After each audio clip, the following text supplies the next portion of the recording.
the whole point of training is to condition your brain to do actions that you are not consciously making decisions for. A bit like making a cup of tea. You don't think of every single step of making a cup of tea, you just do it. It's a bit like drinking a beer. You don't think of every single step of drinking a beer, you do it. And if you look at more complex things that we all, or most of us, do in life, like riding a motorbike or driving a car, we don't consciously think of everything about driving the car. We think of the environment around us and therefore the safety. And flying a helicopter or a radio controlled plane is pretty much exactly the same.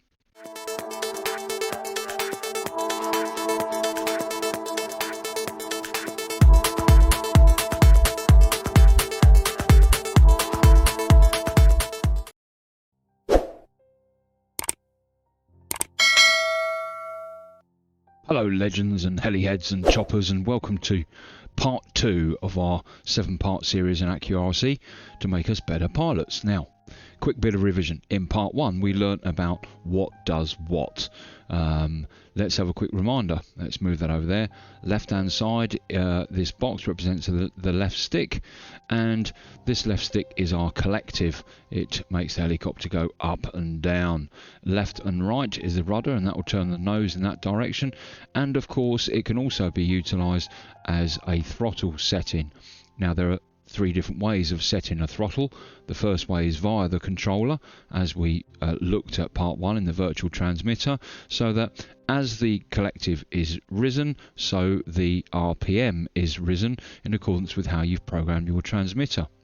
The second way is by programming the electronic speed controller to be at certain RPMs at different flight settings on your transmitter. And the third way, usually used with nitro, is via a governor system, a sensor system essentially, that pretty much does the same thing as the previous 2. It sets a standard RPM. And that's really what you want. You want a standard head speed rather than a linear head speed, or a head speed which moves exponentially as you move the collective. The stick on the right hand side is our cyclic, and that moves our helicopter forwards, backwards, left and right, otherwise known as the elevator for elevator forward and backwards, and the aileron for left and for right.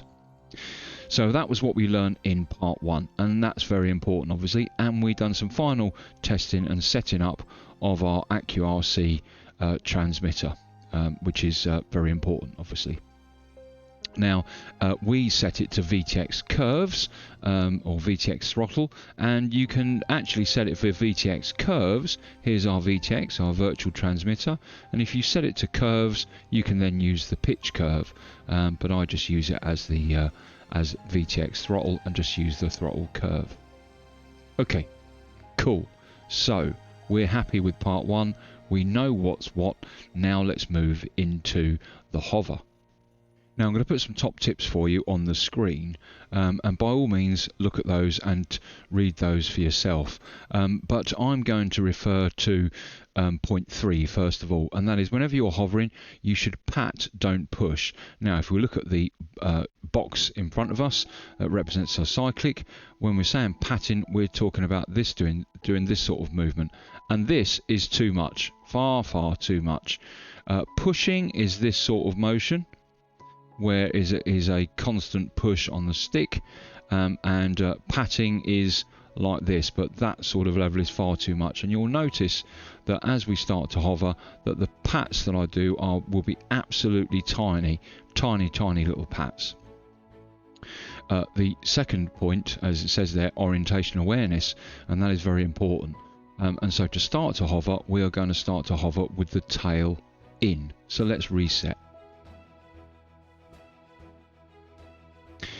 Tailing is the easiest way to start to learn to hover, purely and simply because the orientation of the helicopter is relevant. Left is left, right is right, up is up, and down is down, and that helps you when it comes to learning to hover. There are lots of different orientations to learn to hover. The most important one is to master this one first. So looking at point number 4 there, it says if in fear go for the rear, as we should always go for the rear in fear. but that's very clear. If you're a little bit worried about the helicopter or your orientation awareness, all you've got to do is point that rudder, turn that nose to ensure the rudder or the tail is pointing towards you. Okay, let's give it a go and let's raise it up, and let's note the difficulties of a small helicopter. So we're at mid-stick now, so the helicopter's fairly light on its feet, and the biggest error that people make is trying to slowly increase the collective so that the helicopter slowly comes off of the ground. You'll notice straight away that the helicopter wants to go to the left, and that is as a result of physics.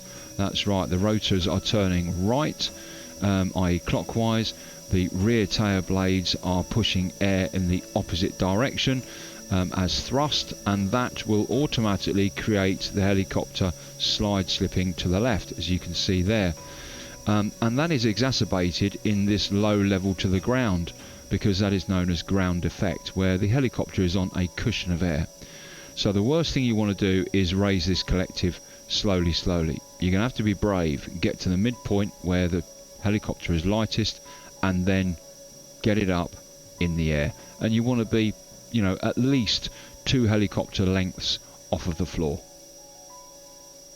Now once you're up, you're then into keeping it up, and you will have to find a happy medium with your collective and therefore your up and down movement. Now you can see, because this is a small helicopter, that the movements I'm putting in are absolutely minuscule to keep that helicopter in the one position, and look how much it moves when I'm off the ball, so to speak.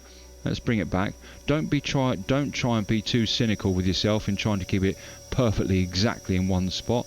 You won't be able to, and even if you are able to, that's not actually a good thing. You want to be in front of the helicopter at all times. It will move around, don't worry about it, that's fine. Like I said, don't be too harsh on yourself.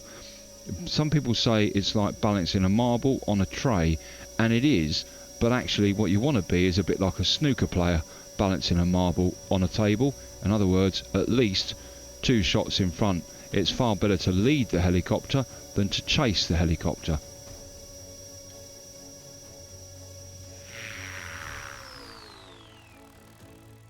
You'll notice on the top tips there it says fly the disc, and that's very important. And whilst in a smaller helicopter it's more difficult to see, in a much larger helicopter it certainly is, and the disc can give you a great set of orientation awareness as you're flying around. Mastering the hover 0.6 is absolutely vital in order that you can then progress into other flight maneuvers. And finally, once those fingers are on the sticks, don't take them off.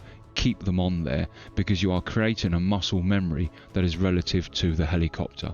And the whole point of training is to condition your brain to do actions that you are not consciously making decisions for. A bit like making a cup of tea. You don't think of every single step of making a cup of tea, you just do it. It's a bit like drinking a beer. You don't think of every single step of drinking a beer, you do it. And if you look at more complex things that we all, or most of us, do in life, like riding a motorbike or driving a car, we don't consciously think of everything about driving the car. We think of the environment around us and therefore the safety.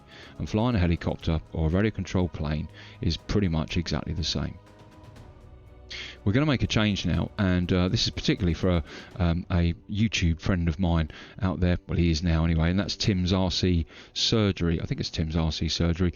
Bless his heart, he crashed his helicopter. He's learning to teach himself. He is on AccuRC, he is doing sim time, but the rest of this video is pretty much dedicated to him.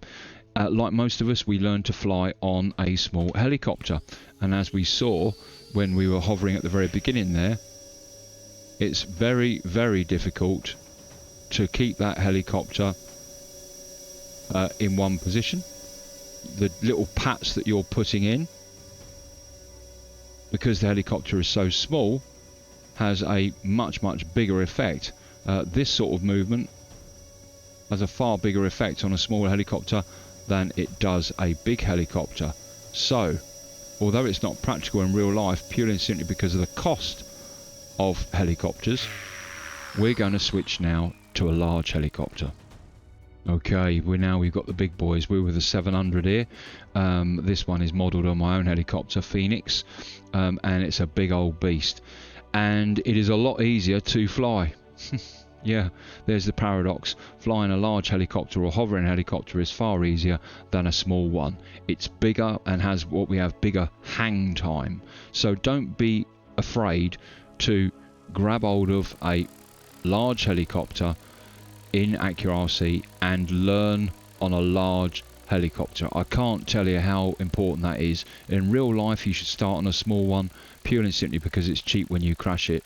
In a sim, go straight for the big one, and you will reap the rewards when it comes to flying your small one. Like I said, the smaller ones are much more sensitive. Okay, let's go back to our hovering. So let's now get it above the ground. And you'll see with a much bigger one now how much easier it is to hover. Of course, I'm talking hovering at the same time, and I'm no expert, far from it.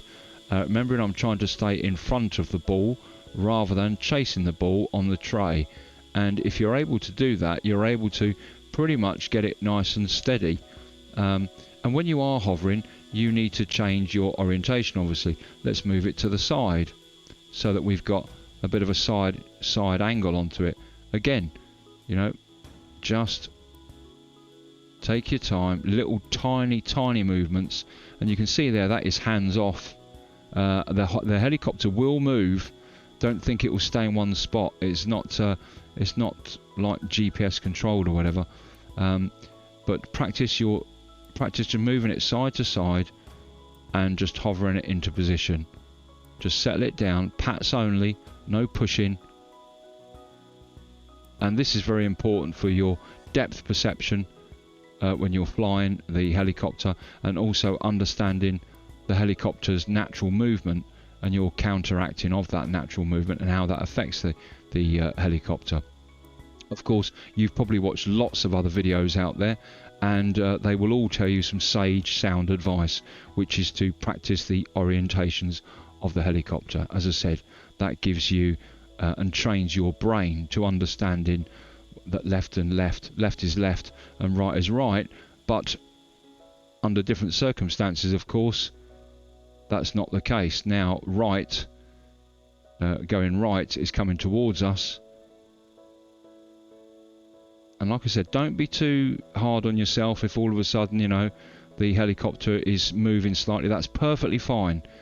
Don't be too hard on yourself. This is not, you know, you're not trying to get it perfect in one position, and if you think that that's what you've got to do, then well, you can give yourself a break. That's not the case, but do practice the different orientations.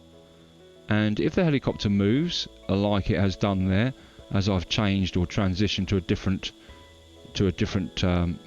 orientation, don't worry, don't panic. It probably will change, it probably will move. Just let it move and then just slowly regain control. Of course, the most difficult orientation is what we call nose in, and that is because every orientation now is completely and utterly backwards. But time spent in hover training is never wasted, and if you can hover a helicopter, you can pretty much do anything else. Okay, legends, I'm going to bring this video to a close there. There we go. That's how you hover a helicopter. Let's remind ourselves of the top tips. So just put them away. Know what does what. Well, you know that from part 1. Orientation awareness is very important. Hovering, we pat, we don't push. If in fear, go for the rear. Fly the disc, master the hover, and fingers on sticks always. And it won't be long before you two are flying around comfortably in a you know, with your radio control helicopter. But take your time, master the hover. Don't fly the helicopter until you can put that helicopter absolutely exactly where you want it. And if you can master the hover into such a way where you can be pretty much stationary, then you are on to a winner. If the helicopter moves around, then don't be too hard on yourself. That's perfectly fine. You know, the key thing here is control.